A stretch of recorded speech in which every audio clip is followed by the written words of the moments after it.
Les mots flottaient dans l'air de la salle à manger de maman comme du poison. Autour de la table, 23 personnes, oncles, tantes, cousins et mes propres parents, hochaient la tête d'un air entendu. Ma sœur Léa se tenait en bout de table, son verre de Bordeaux à la main, la voix dégoulinante d'une inquiétude savamment travaillée. Camille a toujours été comme ça, continua-t-elle en faisant un geste de la main libre vers moi, elle prend, mais elle ne rend jamais rien. Moi, j'ai bâti une entreprise technologique prospère, j'ai aidé maman et papa pour leur fonds de retraite, j'ai même payé le mariage de notre cousine Manon. Et Camille, elle, ne prend même pas la peine de contribuer aux frais de l'EHPAD de mamie. Je coupais un autre morceau de mon poulet rôti. Je mâchais lentement. Je ne dis rien. Mon père se racla la gorge. Léa a raison. Nous nous sommes tous investis pour cette famille. Camille, tu as 32 ans. Quand vas-tu enfin commencer à penser à quelqu'un d'autre qu'à toi-même ? Léa ajouta, en se réinstallant dans sa chaise avec un sourire satisfait, elle est comme ça depuis qu'on est petite. Vous vous souvenez quand je partageais mon argent d'anniversaire avec tout le monde alors que Camille gardait le sien caché dans sa petite boîte en fer ? Ma tante Sylvie éclata de rire. Certaines personnes ne changent jamais. Je pris une gorgée d'eau, les yeux fixés sur mon assiette. Le poids familier de leur jugement pesait sur mes épaules, mais je m'y étais habituée au fil des années. Laissez-les parler. Laissez-les croire ce qu'ils avaient besoin de croire. Ce qu'ils ne savaient pas, ce qu'aucun d'entre eux ne soupçonnait, c'est que j'observais l'entreprise de Léa de très près depuis 4 ans. Je savais exactement quelle part de son succès reposait sur l'investissement anonyme qui l'avait sauvé de la faillite en 2019. Je le savais parce que j'étais cet investisseur anonyme. L'histoire avait commencé 7 ans plus tôt, quand j'avais 25 ans et que Léa en avait 28. Je venais de vendre ma première société de logiciels, une firme d'analyse de données que j'avais développée seule dans mon petit studio parisien, à une grande multinationale pour 160 millions d'euros.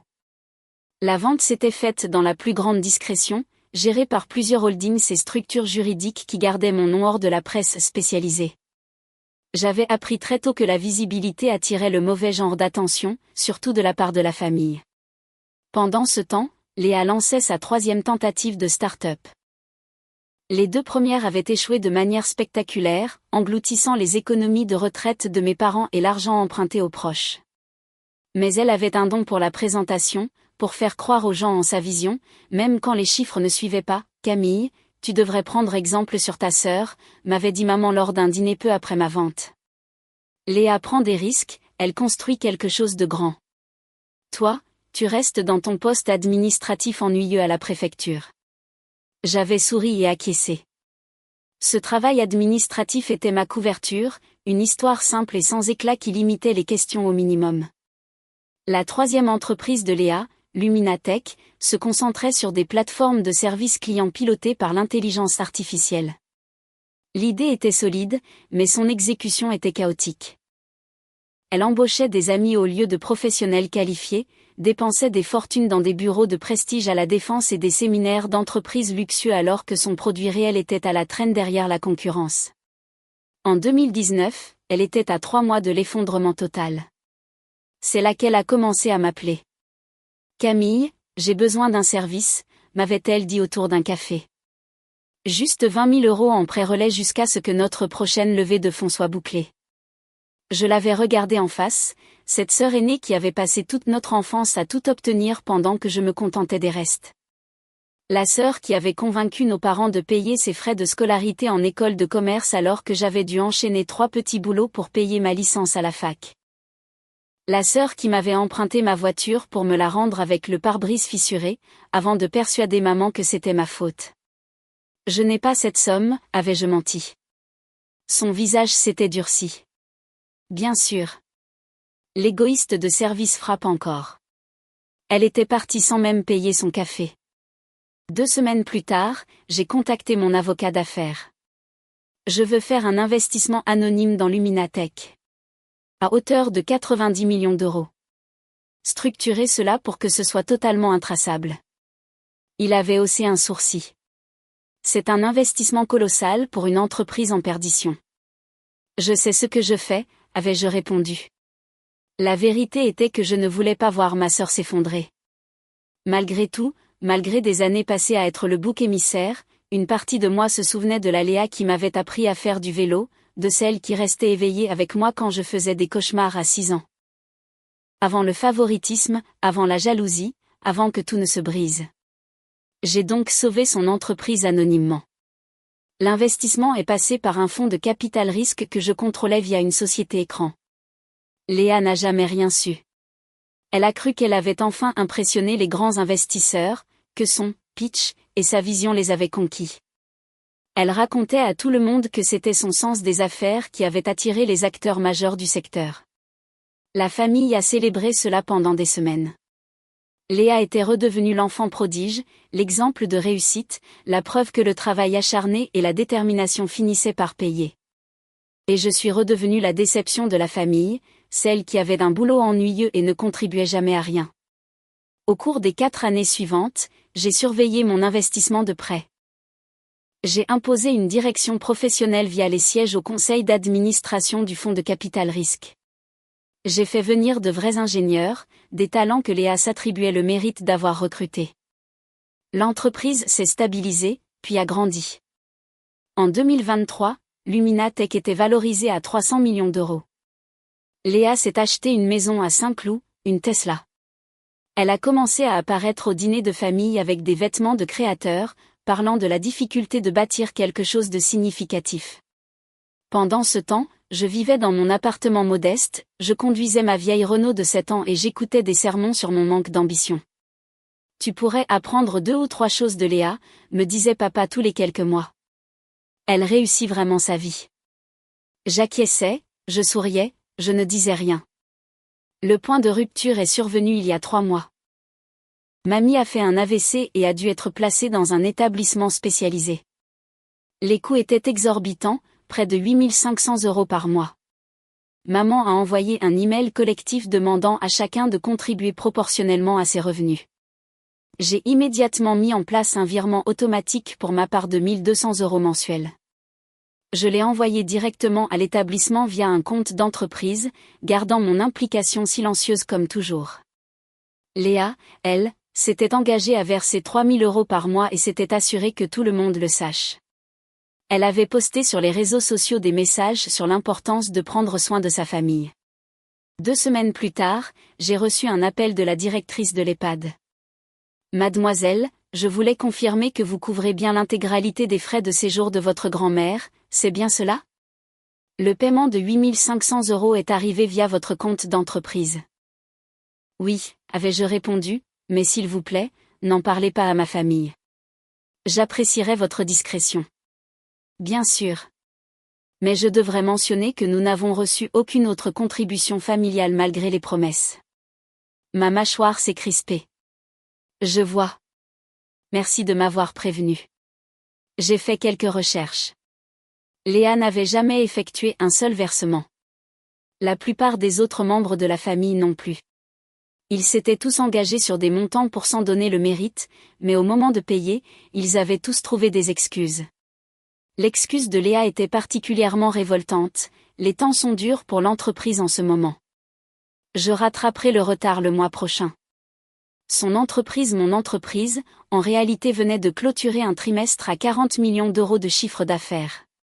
Cela nous amène au dîner de dimanche dernier. Celui où Léa s'est levée pour me traiter d'égoïste devant tout le monde. Je suis restée assise là, à l'écouter énumérer mes échecs. Comment je n'aidais jamais pour les événements familiaux. Comment j'avais manqué le mariage de Manon, j'avais envoyé anonymement un cadeau de 10 000 €, mais personne ne le savait. Comment je n'avais jamais proposé mon aide à Léa pour sa boîte. L'ironie était telle que j'ai failli éclater de rire. Camille vit dans son propre petit monde, avait conclu Léa. Elle n'a aucune idée de ce que signifie se sacrifier pour les gens qu'on aime. La table avait explosé en marque d'approbation.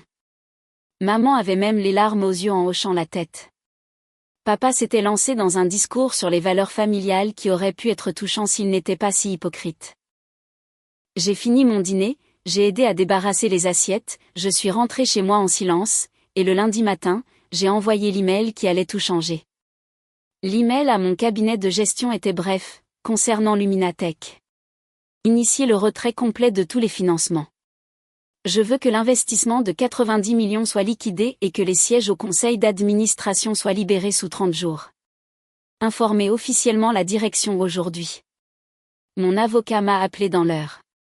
Camille, es-tu certaine de vouloir faire ça? La valorisation est forte. Cela va déclencher des protocoles de crise immédiats. Ils seront insolvables sous 60 jours sans cette structure de capital. L'entreprise va s'effondrer. Je comprends. Il y eut un silence. Puis-je demander ce qui a changé? J'ai regardé par la fenêtre de mon bureau la ville en contrebas. Rien n'a changé. C'est bien là le problème. À midi, l'entreprise de Léa recevait la notification officielle. À 14 heures, des réunions de crise étaient convoquées. À 17 heures, mon téléphone a commencé à sonner. Je n'ai pas répondu. Le premier message vocal était de Léa, sa voix serrée par la panique.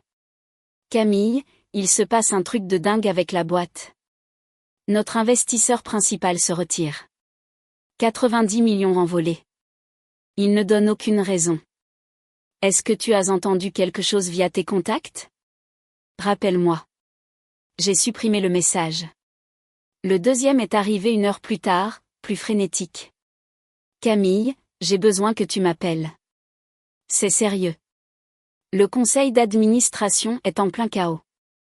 Le directeur financier dit qu'on a 2 mois de trésorerie maximum. Je ne comprends pas ce qui se passe. Supprimé. Le mercredi, la nouvelle s'était propagée dans toute la famille. Mon téléphone était inondé de messages.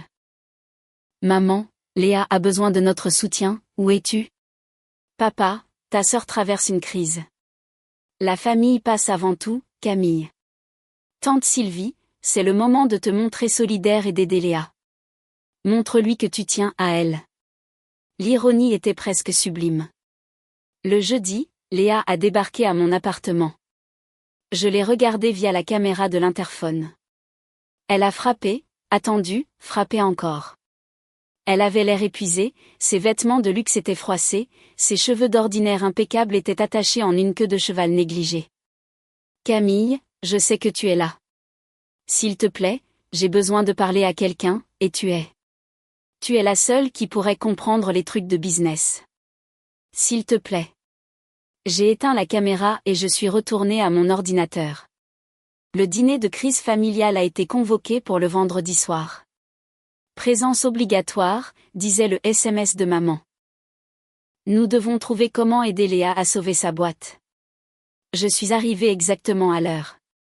La salle à manger était pleine. Les mêmes personnes que le dimanche précédent, mais l'énergie était totalement différente. Visages inquiets, conversation à voix basse. Léa était assise en bout de table, l'air hagard. Merci à tous d'être venus, commença maman. Comme vous le savez, Luminatech fait face à une crise inattendue. L'investisseur principal a retiré ses fonds pour des raisons que nous ne comprenons pas. Nous sommes une famille et nous devons nous serrer les coudes. Papa hocha la tête gravement. Nous mettons en place un fonds d'investissement familial. Nous demandons à chacun de contribuer selon ses moyens pour combler le vide jusqu'à ce que Léa trouve de nouveaux financements. Je pris une gorgée d'eau et j'attendis. Je peux mettre 15 000 €, proposa l'oncle Marc. Nous, on peut mettre 20 000, dit tante Sylvie en jetant un regard à son mari. Autour de la table, les gens s'engagèrent, 5 000, 10 000, 8 000. Les mêmes personnes qui ne pouvaient pas donner 200 € par mois pour l'EHPAD de mamie trouvaient soudain de l'argent pour sauver l'entreprise de Léa. Les promesses atteignirent 180 000 €.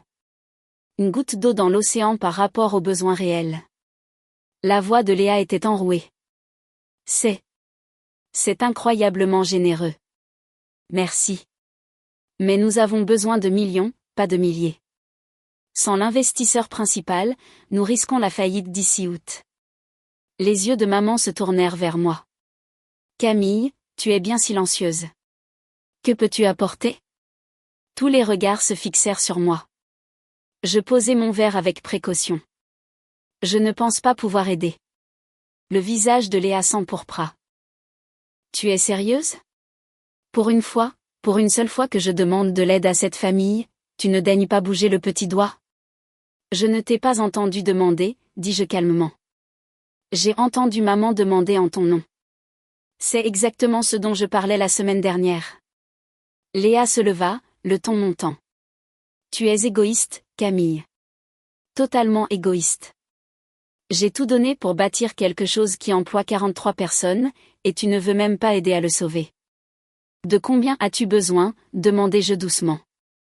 Léa cligna des yeux, déstabilisée. Quoi? Pour sauver la boîte. De combien d'argent as-tu réellement besoin? Son directeur financier lui avait clairement donné les chiffres. Il nous faut environ 90 millions pour maintenir nos opérations et notre croissance, mais évidemment, nous ne demandons pas cela à la famille. Nous allons restructurer, réduire les effectifs, chercher de nouveaux investisseurs. 90 millions, répétai-je. C'est très précis. C'est ce que notre investisseur principal avait engagé. C'était la base de toute notre structure financière. Sa voix se brisa légèrement. 4 ans de travail, Camille. 4 ans à bosser 16 heures par jour et à tout sacrifier. Tu ne pourrais pas comprendre. J'ai hoché la tête lentement. Puis j'ai sorti mon téléphone. Qu'est-ce que tu fais? Demanda maman. J'ai ouvert mes emails et j'ai cherché la discussion avec mon avocat. J'ai remonté 4 ans en arrière. J'ai trouvé la proposition d'investissement initiale et l'autorisation. J'ai tourné l'écran vers Léa. Elle plissa les yeux, confuse. Puis ses yeux s'agrandirent au fur et à mesure qu'elle lisait. C'est un document sur Luminatech, sa voix n'était plus qu'un murmure. Ça date de 2019. C'est une autorisation d'investissement de 90 millions de la part d'eux. Elle leva les yeux vers moi, le visage blême. De Horizon Investissement. C'est ma société d'investissement, dis-je simplement. Enfin, l'une d'entre elles. Le silence devint absolu. Les mains de Léa tremblaient en tenant mon téléphone. C'était toi. C'est toi depuis 4 ans? J'étais l'investisseur anonyme, confirmai-je. J'ai sauvé ton entreprise en 2019 quand tu étais à 3 mois de la faillite. J'ai imposé l'équipe de direction qui a réellement construit ton produit. J'ai fourni le capital qui t'a permis de te développer. Chaque succès que tu as célébré ces 4 dernières années a été bâti avec mon argent. La fourchette de papa tomba lourdement sur son assiette. Maman ouvrait et fermait la bouche sans qu'aucun son n'en sorte. Léa se laissa retomber sur sa chaise, fixant toujours mon téléphone. Mais pourquoi? Pourquoi tu ferais ça? Pourquoi ne rien m'avoir dit? Parce que je ne l'ai pas fait pour la reconnaissance, répondis-je. Je l'ai fait parce que malgré tout, tu restes ma sœur. Je ne voulais pas te voir échouer. Alors pourquoi te retirer maintenant? Sa voix était à vif. Pourquoi tout détruire? J'ai regardé autour de la table tous ces visages qui m'avaient jugé pendant des années. Tous ces gens qui avaient regardé Léa se moquer de moi en hochant la tête. Dimanche dernier, tu t'es tenu dans cette pièce et tu m'as traité d'égoïste devant tout le monde. Tu as dit que je n'aidais jamais personne, que je ne contribuais jamais, que je ne me sacrifiais jamais. Ma voix restait calme, posée. Et tout le monde a été d'accord avec toi. Chaque personne ici présente. Tante Sylvie baissa les yeux vers son assiette. Ce que vous ne saviez pas, ce qu'aucun d'entre vous ne savait, c'est que je paie l'intégralité des frais de l'EHPAD de mamie depuis qu'elle y est entrée. Tout. Les 8 500 € mensuels, pas seulement les 1 200 € qu'on m'avait attribués. Le montant total. Le visage de maman devint livide. Camille, on ne savait pas, vous ne le saviez pas parce que j'avais demandé à l'établissement de ne le dire à personne. De la même manière que j'avais demandé au fond de ne pas révéler mon identité à Léa. De la même manière que je me suis tue sur beaucoup de choses. Je me suis levée. J'ai passé des années à être la déception de la famille tout en vous soutenant tous discrètement.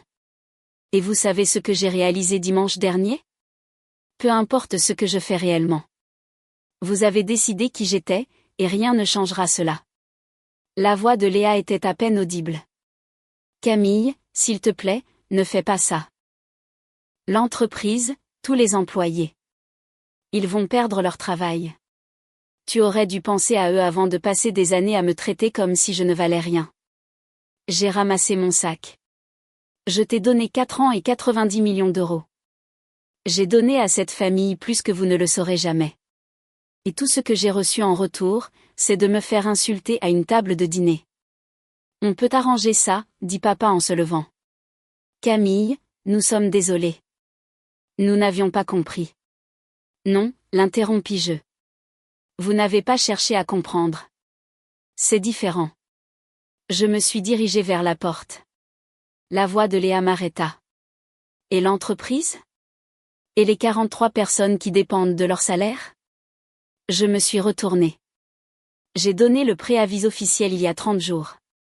C'est plus que ce que la plupart des investisseurs accorderaient. Tu as un mois pour trouver un autre financement, restructurer ou liquider de manière responsable. Je te suggère de passer moins de temps à organiser des dîners de famille pour humilier les gens et plus de temps à gérer réellement ta boîte. Tu ne peux pas juste. Commença Léa. Si, je le peux. Je suis l'actionnaire majoritaire ou je l'étais. Le retrait sera effectif dans 2 semaines. J'ai ouvert la porte. Pour ce que ça vaut, Léa, tu as du talent. Tu aurais pu bâtir quelque chose de réel si tu t'étais concentré sur le travail plutôt que sur l'apparence du succès. Mais cela aurait demandé de vrais sacrifices. Et je ne pense pas que tu saches ce que ce mot signifie. Je n'ai assisté à aucun événement familial le mois suivant. Mon téléphone sonnait sans cesse. Maman, papa, Léa, divers parents. J'ai tout laissé passer sur messagerie. Les messages étaient prévisibles au début, des accusations encore plus graves. Comment pouvais-je détruire l'entreprise de ma sœur? Comment pouvais-je être aussi rancunière? Allais-je vraiment laisser mon orgueil blesser 43 employés innocents? Mais au fil des semaines, le ton a changé. Un message de maman en pleurs, nous avions tort sur ton compte. Je le vois maintenant. Rappelle-moi, s'il te plaît. Un SMS de papa, j'ai repensé à toutes les fois où nous t'avons rabaissé. J'ai honte. Pouvons-nous parler? Un email de Léa, long et décousu, oscillant entre excuses et colère. Je n'ai répondu à aucun d'entre eux. Ce que j'ai fait, en revanche, c'est passer quelques appels. 3 des meilleurs ingénieurs de Léa, ceux que j'avais aidés à embaucher via le fonds, m'ont contacté directement. Ils avaient vu le vent tourner et cherchaient leur prochaine opportunité. Je les ai embauchés tous les 3 pour une nouvelle structure que je lançais, en doublant leur salaire. J'ai aussi contacté 7 autres employés de Luminatech que je savais talentueux. Je leur ai proposé des postes avant que l'effondrement de la boîte ne les laisse sur le carreau. 5 ont accepté. Pour les employés qui n'ont pas rejoint ma nouvelle entreprise, j'ai créé un fonds de licenciement anonyme de 2 millions d'euros distribué selon l'ancienneté et les besoins. Ils ne sauraient jamais que cela venait de moi. Léa, je l'ai appris plus tard via une connaissance commune, a passé ses 30 jours à chercher désespérément des fonds de remplacement. Elle a sollicité tous les cabinets de la place parisienne. Elle a utilisé toutes ses relations. Elle a même essayé d'aller voir la presse pour raconter qu'elle avait été trahie par sa famille, mais ses avocats l'en ont dissuadée en réalisant à quel point cela nuirait à sa propre réputation de gestionnaire. Au final, Luminatech a déclaré faillite au 29e jour. La presse technologique a traité l'affaire comme une leçon sur la dépendance excessive à un seul investisseur. Le nom de Léa est apparu dans plusieurs articles, jamais de façon flatteuse. 2 mois après le dépôt de bilan, j'ai reçu une visite inattendue à mon nouveau bureau. Mon assistante m'a appelé, il y a une certaine Léa qui souhaite vous voir. Elle n'a pas de rendez-vous, mais elle dit être votre sœur. J'ai hésité à la renvoyer, mais la curiosité l'a emportée. Faites-la entrer. Léa était différente. Les vêtements de créateur avaient disparu, remplacés par un jean et un chemisier simple. Ses cheveux étaient attachés en une queue de cheval pratique. Elle avait perdu du poids, et pas de façon saine. Elle s'est assise en face de mon bureau sans y être invitée. Pendant un long moment, nous nous sommes contentés de nous regarder. Je ne suis pas venue pour m'excuser, finit-elle par dire. J'ai haussé un sourcil. Enfin, je devrais. Je le sais. Mais je ne pense pas que tu me croirais. Et honnêtement, je ne sais pas comment on s'excuse pour quelque chose d'aussi grave. Elle eut un rire amer. Comment dire pardon pour avoir traité quelqu'un comme s'il ne valait rien pendant des années, alors qu'on vient de découvrir qu'il nous maintenait à flot tout ce temps? Tu pourrais commencer par « Je suis désolé », suggérais-je. Je suis désolé. Les mots sortirent d'un ton plat, répétés. Elle secoua la tête. Tu vois, ça sonne faux même quand je le pense. Pourquoi es-tu là, Léa? Elle sortit un dossier et le fit glisser sur mon bureau. C'est une liste de tous ceux qui travaillaient chez Luminatech. Leurs coordonnées, leurs spécialités, leur situation actuelle. 7 sont toujours au chômage. 12 ont pris des postes pour lesquels ils sont surqualifiés et sous-payés. 3 envisagent de quitter le secteur. J'ai ouvert le dossier sans le regarder. Et je sais que tu en as embauché certains.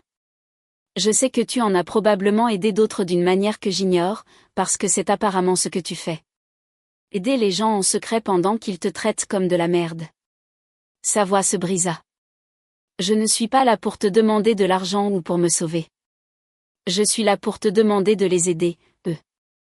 Les gens qui ont perdu leur boulot à cause de mes échecs, pas à cause de toi. Ce n'était pas ta faute. C'était la mienne. Mais toi, tu as les ressources pour les aider, et moi non. J'ai étudié son visage, cherchant une trace de manipulation ou un agenda caché. Je n'y ai vu que de l'épuisement et quelque chose qui ressemblait à du remords sincère. Qu'est-ce que tu fais maintenant? Demandai-je. Du développement en freelance. Des petits projets. Je suis retournée vivre chez maman et papa. Elle sourit sans humour. Il s'avère que je ne suis pas douée pour les affaires. Je suis bonne en code et j'ai une vision, mais je suis nulle en gestion, et encore pire pour comprendre les gens, toi y compris. Tu as toujours été une bonne ingénieure, dis-je doucement. Même quand on était gamine, tu comprenais les systèmes, comment les choses se connectaient. Tu t'es juste laissé distraire par l'envie d'être impressionnante plutôt qu'efficace. Ouais, eh bien, j'ai appris la leçon de la manière la plus coûteuse qui soit. Elle se leva. Je n'attends pas de pardon.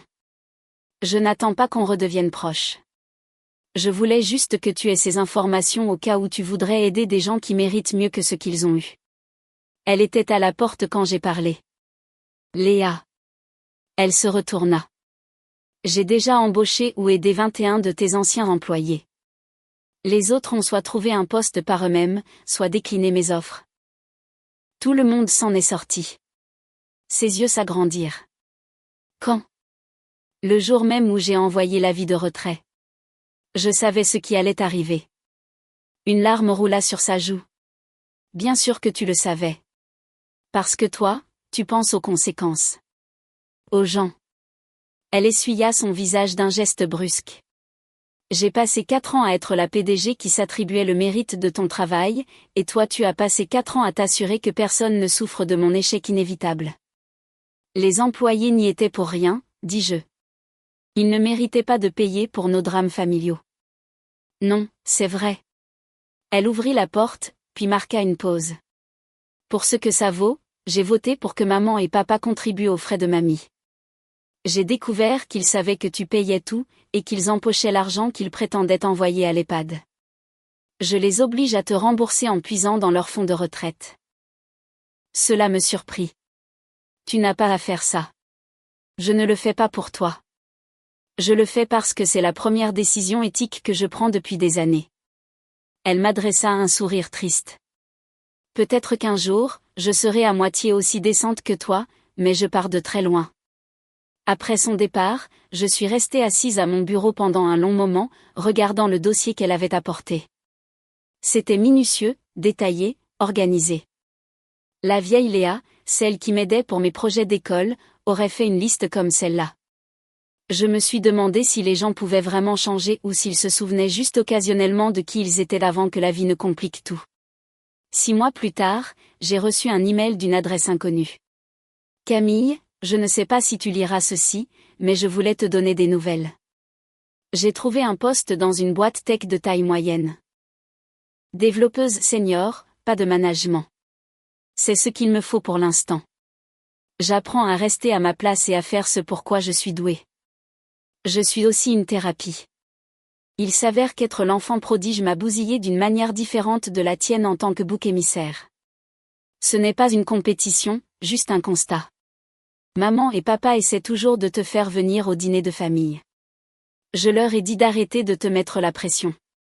Ils ne m'écoutent pas beaucoup, mais je continue d'essayer. Je n'attends pas de réponse.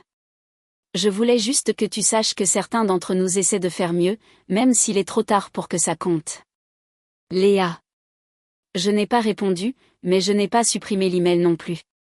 3 mois après cela, mamie s'est éteinte paisiblement dans son sommeil. L'établissement m'a appelé en premier, comme je l'avais demandé. J'ai géré tous les arrangements en privé, puis j'ai prévenu la famille. À l'enterrement, je me suis assise au fond. Léa était au premier rang avec maman et papa. Nous ne nous sommes pas parlé, mais quand Léa est montée au pupitre pour prononcer l'éloge funèbre sur la gentillesse et la générosité de mamie, elle a dit quelque chose qui m'a marqué. Mamie disait toujours que la vraie famille, ce n'est pas seulement le sang, c'est ceux qui sont là quand ça compte. Elle nous a appris que l'amour se mesure en actes, pas en paroles. La voix de Léa était stable. J'ai passé beaucoup d'années sans comprendre cela. Je pensais que l'amour, c'était le spectacle et les apparences. Mamie savait mieux que ça. Certaines personnes dans cette famille le savaient aussi. Ses yeux ne se sont pas tournés vers moi, mais j'ai senti le poids de ses mots. Quoi qu'il en soit, je suis reconnaissante d'avoir su, durant ces dernières années, qu'elle était soignée par des gens qui comprenaient ce qu'elle essayait de nous enseigner. Après la cérémonie, alors que tout le monde se réunissait chez mes parents, je me suis éclipsée. J'avais une réunion avec mon équipe d'investissement pour un nouveau projet, un fonds spécifiquement conçu pour aider les employés victimes de faillite de start-ups. Anonyme, bien entendu. Mon téléphone a vibré. Un SMS d'un numéro inconnu: merci pour tout ce que tu as fait pour mamie et pour ne pas avoir transformé cette journée en drame familial. Elle aurait apprécié. J'ai regardé le message un instant, puis j'ai répondu pour la première fois en 9 mois, elle méritait le meilleur. C'est tout ce qui importait. 3 petits points sont apparus, puis ont disparu. Pas de réponse. C'était parfait ainsi. Certaines conversations n'ont pas besoin d'être poursuivies. 1 an plus tard, ma nouvelle entreprise spécialisée dans les infrastructures d'IA pour la santé a levé 200 millions d'euros. L'annonce a fait la une des journaux économiques. Cette fois, je ne me suis pas caché derrière des sociétés écrans. Mon nom était là, en gros titre. Maman m'a appelé dans l'heure. Camille, nous avons vu la nouvelle. Nous sommes tellement fiers de toi. Merci, répondis-je poliment. Nous aimerions fêter ça avec toi. Peut-être un dîner ce week-end? Je suis très occupée, mais j'apprécie l'invitation. Un silence s'installa. Camille, nous savons que nous t'avons blessé. Nous savons que nous nous sommes trompés sur tout. Est-ce qu'il y a un moyen de réparer les choses?